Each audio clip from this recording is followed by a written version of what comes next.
Wow! Hi guys! Kumusta po sa inyong lahat? So for today's video ay magluto naman tayo nitong ating small baby back ribs.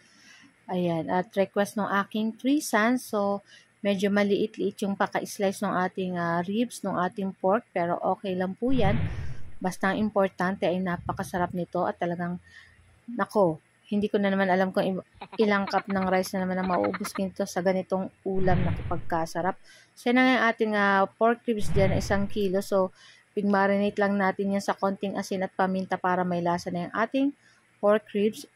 And pagkatapos ay maglalagay tayo dyan sa ating bowl ng ketchup, banana ketchup.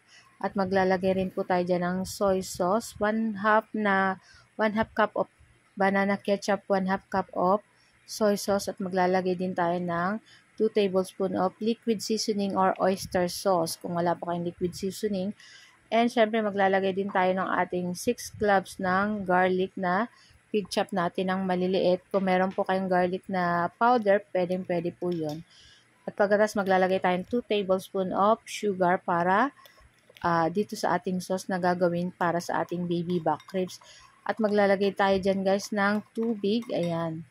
Kasi yan yung ating magiging pampalambot mamaya dun sa ating pork ribs. Syempre yung ating pork ribs, ipapry lang natin ng bahagya yung ating pork ribs. Papa-brown lang natin yan later. Katulad ng ganito. So, syempre yung ating pork ribs, hinugasan natin ng maayos. At pagkatapos, binabad natin sa konting asin na may paminta para may lasa na.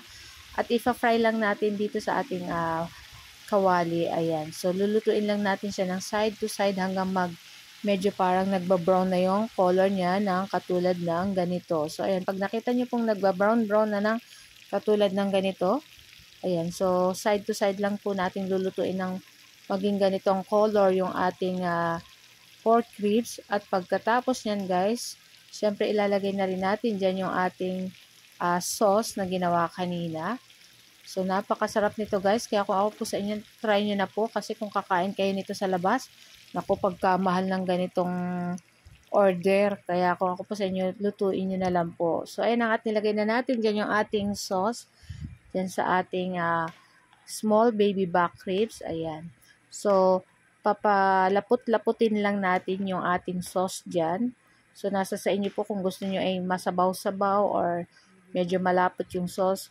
Yung sa akin guys, yung ganitong nagmamantika at medyo naglalapot na yung sauce, much better kasi mas dumidikit na po yung lasa dun sa ating pork ribs. So, ayan na nga.